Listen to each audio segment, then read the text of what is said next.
Dann würde ich jetzt an die nächste Person weitergeben. Und zwar wende ich mich an dich, Michaela Daoud. Ich freue mich, dass du mit dabei bist. Wir sehen deine Stimme in der Performance Art und dem aktiven Widerstand gegen Gendernormen und Genderrollen. Und du trägst aus unserer Sicht aktiv dazu bei, Auswirkungen auf den eigenen Körper durch eben diese Gendernormen sich anzugucken und sich dazu zu empowern. Und wir freuen uns, dass du jetzt sprechen wirst. Vielen Dank.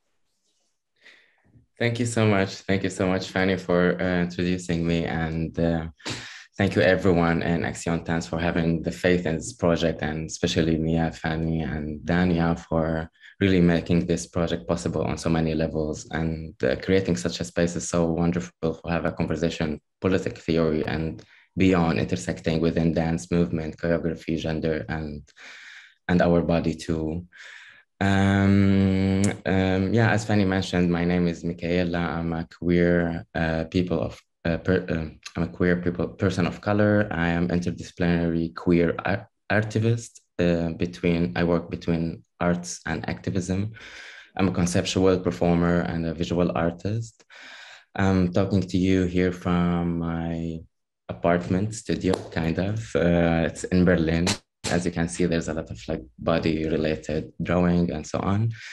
I'm now 30 years old, and funny enough, I lived the first 10 years of my life growing up in Egypt. And after another 10 years, I lived in Syria where I studied architecture. And the last 10 years I spent it traveling till I reached my exile here in Berlin 7 years ago. All this constant change of places makes me interested in working with the idea of home to conceptualize my approach. And for me, I believe that at some point my body is become my only home, which make me like very droning in body movement and dance and its relation to spatial and our surroundings. I want to quote a small quotation from Merce Cunningham. He said, "You have to love dancing to stick to it. It gives you nothing back. No manuscripts to store away, no painting to show on walls and maybe hang in museums, no poems to be printed and sold, nothing but that single fleeting moment when you feel alive." So somehow being alive is a form of occupying space and a form of being. It is in a constant motion as it's our political view and our political word. Communicative structure which have held us together constantly being challenged by new languages, dance as a practice which has bound the human being together for thousands of years are transformed and gain new meanings.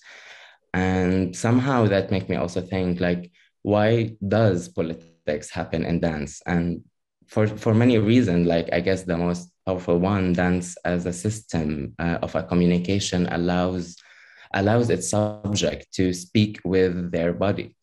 No word needed. It's occur in political situation in which we are not allowed to use words.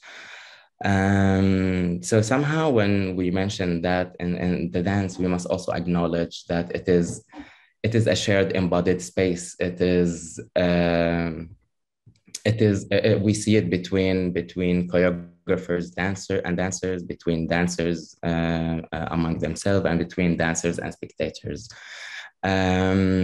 In those shared spaces, body communicating with each other are really equal, and that allows a moment of sharing to arise. And when it is hard to create a shared space and another method of communication, it is where dancing politics, I guess, arise. So somehow, yes, we're living in 2021, but though we miss a lot of those spaces, we miss a lot of space to make our word visible, or even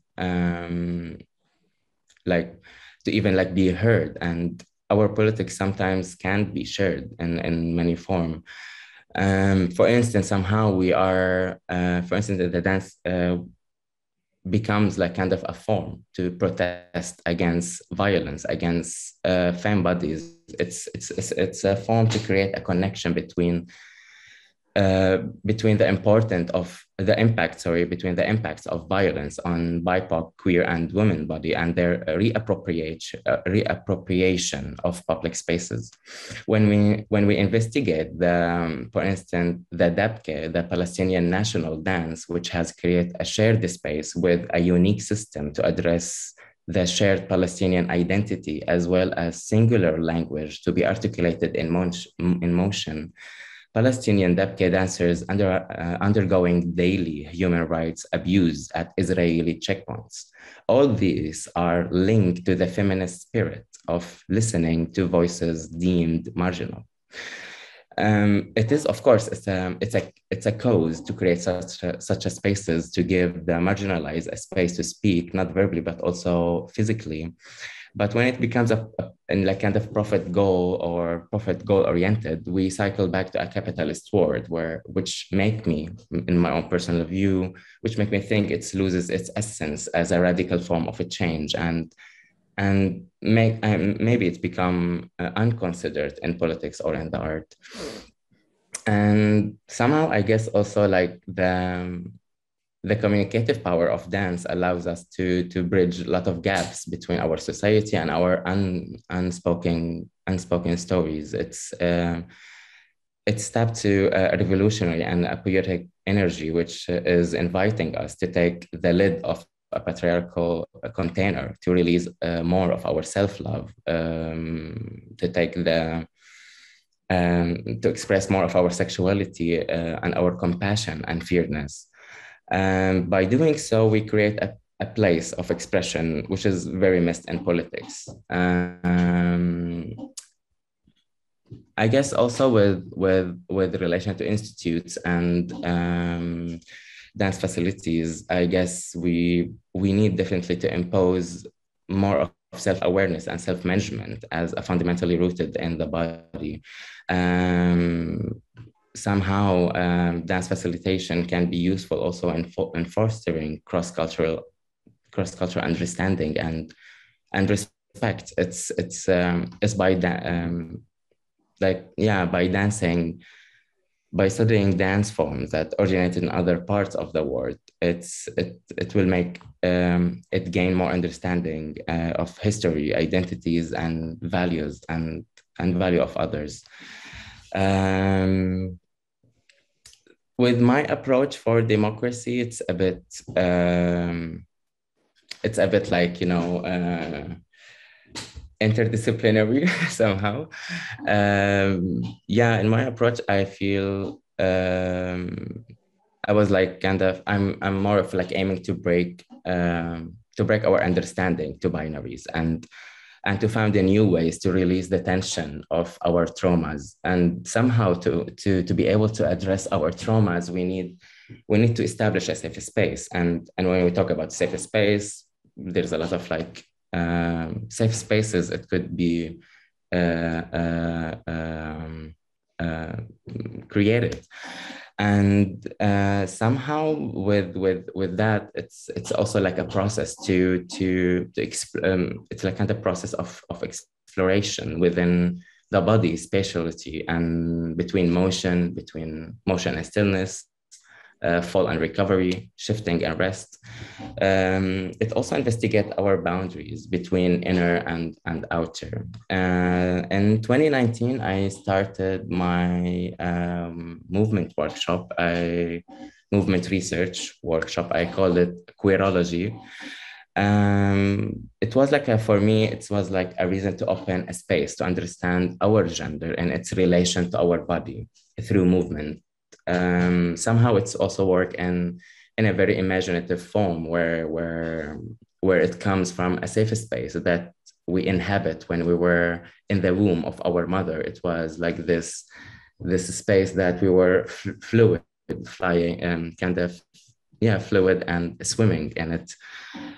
So somehow when we're bringing a lot of like images and like a lot of like memories, it is still embodied in our body. We might know it. We might not able to to tap on it, to open it, but somehow we need to kind of connect to it, or while connecting to it, we found the safe space, and we found more of what is a gender could be meaning, or and how to break that. Yeah, I feel Berlin as a city also is like a very as a like it's like a provide a very great atmosphere for self-exploration, freedom, ability to mingle with other communities, different culture. Somehow that makes me also understand myself more as internationally rather than nationally. So at the same time, it's also like it's an opportunity, and also at the same time, it's a boundary, because also we seek to find our roots and to seek to find our who we are too at the same time. So it's somehow it's like kind of like this dilemma of who we are. Yeah, I feel somehow also the amount also of stories that it's inherent in ourselves and our body as also queer people, and we have many stories. We somehow we feel an urgency to speak it out and like to share it out. And I guess when this urgency starts to appear, it's important to address it too, and address it and make it visible in institute and museums and yeah, like quite big institutes, to make it visible, to provoke and like to agitate this binary structure. I guess like it's like the time for me. It's almost 10 minutes. So at the end, I want to say like through traumas, cruelty, shame and oppression, violence, rape, exclusion, the body of the human being become hurts and wounded, and we have been forced to flee our body. That's why it is very important to found spaces to assist us to go back to our home, our body. Thank you so much.